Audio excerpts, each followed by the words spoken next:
Selamat malam teman-teman, perkenalkan nama saya Melenianti, kelas D semester 6. Di sini saya akan mereview buku tentang perwujudan penelitian secara kualitatif. Mata kuliah MPS kualitatif mingguan ke-6. Badan sulit dicapai perwujudan DIS atau penelitian. Penelitian mulai dengan tubuh.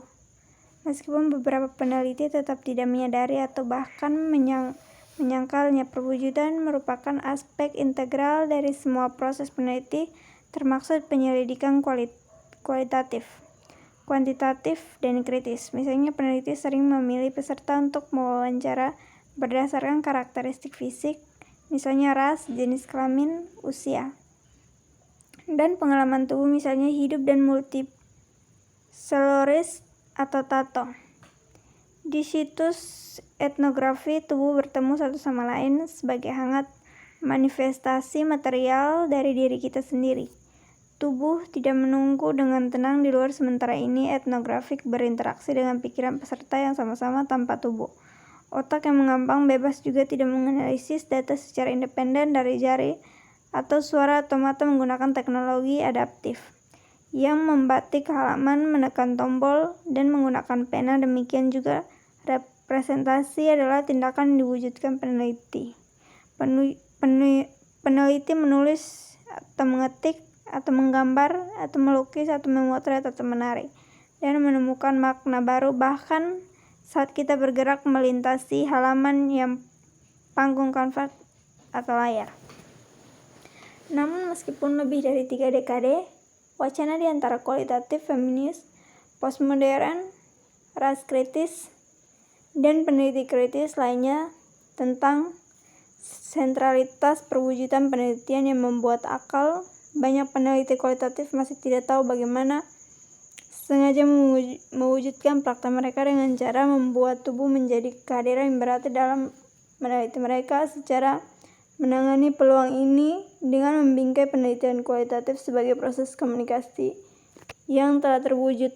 Dalam buku ini, saya menghubungkan teori epistemologi secara langsung dengan strategis praktis untuk melibatkan perwujudan dalam praktek penelitian. Tujuan dari buku ini adalah untuk mengundang dan membekali para peneliti kualitatif tetap menanamkan penelitian mereka dengan vitalitas perwujudan.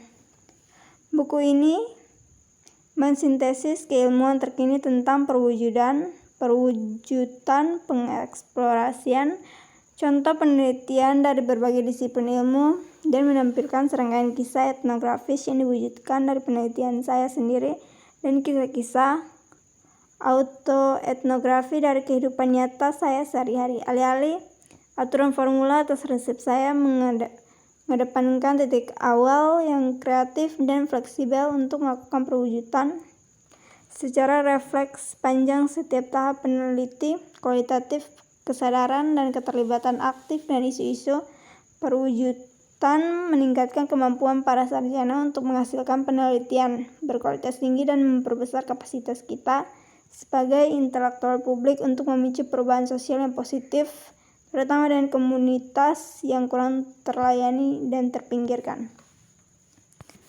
Mewujudkan riset kualitatif, melakukan kerja keras, tubuh yang menginspirasi. Saya mencondongkan tubuh ke depan dan semangat punggung saya tegak dan mata saya fokus pada link database di layar laptop saya.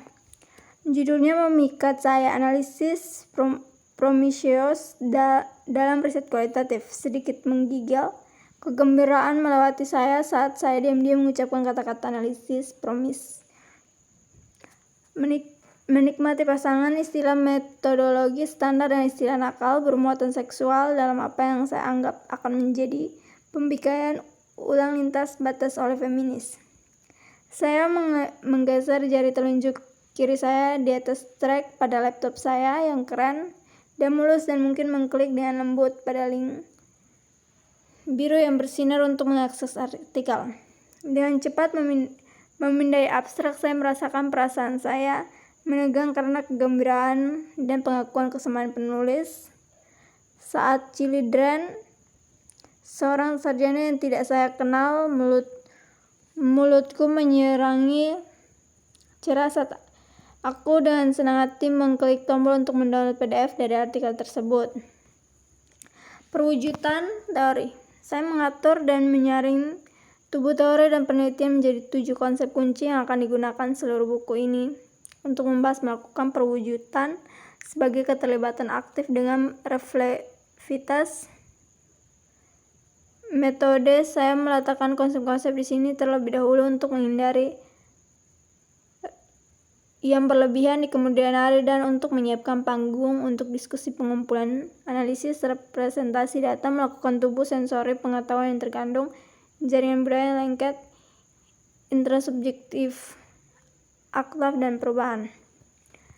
Sensorium. Sejauh ini penglihatan dan pendengaran diistimewakan secara kultural dan metodologis sebagai yang paling penting untuk berinteraksi dengan masyarakat, namun indera lain juga merupakan komponen integral dari sensorium individu, yaitu mereka mengkoordinasikan semua sinyal perseptual tubuh serta sinyal amplop sensorik yang berubah dari diri baik peneliti maupun peserta mewujudkan berbagai kapasitas fisik untuk persepsi dan berpartisipasi dalam sosialisasi seumur hidup untuk memperhatikan dan memahami persepsi sensorik di cara-cara spesifik secara budaya. Selain itu, kita cenderung tidak membicarakan atau bahkan mengenali aspek-aspek lain dari indera kita kecuali jika kegagalan membuat fungsi yang diumumkan diabaikan tiba-tiba menjadi jelas atau membuat penampilan yang tidak benar.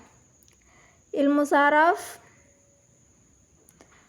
ilmu sosial, dan filsafat semua dalam kontribusi dan pemahaman yang sering tentang indera yang melampaui konseptualisasi dasar panca indera. Orang-orang dibesarkan dalam budaya barat umumnya diajarkan bahwa kita memiliki 5 indera yang berbeda: penglihatan, pendengaran, sentuhan rasa, penciuman, yang masing-masing berhubungan dengan bagian tubuh tertentu masing-masing: mata, telinga, kulit, terutama tangan, mulut, dan hidung. Namun peneliti saat ini mewujudkan bahwa cara memahami indera manusia sebagai proses paralel dengan diskrit tidak akurat. Indera tidak secara langsung berhubungan satu sama lain dengan organ tertentu.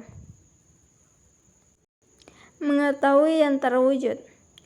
Peneliti cenderung bertindak dan berbicara seolah-olah pengetahuan diproduksi di dalam pikiran. Artinya, tubuh peneliti biasanya dianggap sebagai instrumen untuk mengumpulkan data sensorik yang kemudian dirasionalisasi dan diberikan makna sebagai pengetahuan pikiran.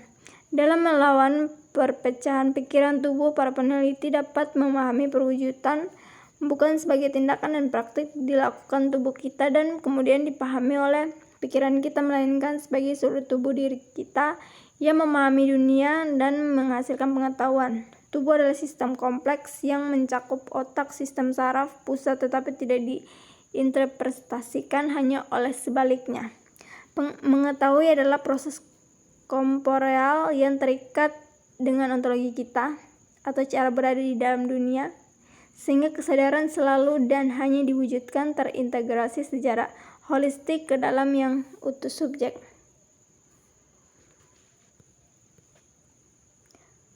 Pada saat yang sama, saya menolak inversi sederhana hierarki untuk mengistimewakan tubuh daripada pikiran, sehingga memperkuat dikotomi antara logika emosional, imajinatif, dan rasional. Hanya membaliknya. Kita membutuhkan cara untuk memikirkan kembali hubungan pikiran tubuh yang memperumit daripada menghapus demarkasi antara keduanya dan menawarkan untuk mencakup pikiran tanpa menjadikan pusat produksi dan memanfaatkan pengetahuan. Demikian review dari saya. Sekian dan terima kasih.